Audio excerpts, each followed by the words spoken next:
the midpoint. I am going to do with you -5, comma, -6, and 4, comma, 2. So right here, we need the midpoint formula, which is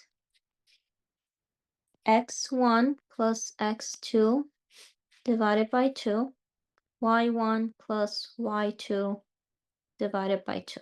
So you also need this formula for the exam.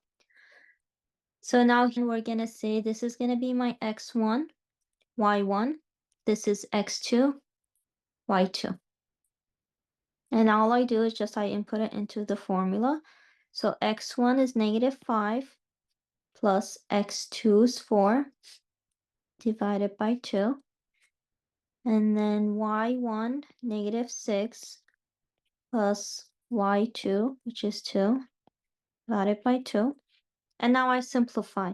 -5 plus 4 is -1 over 2. -6 plus 2 is -4 over 2.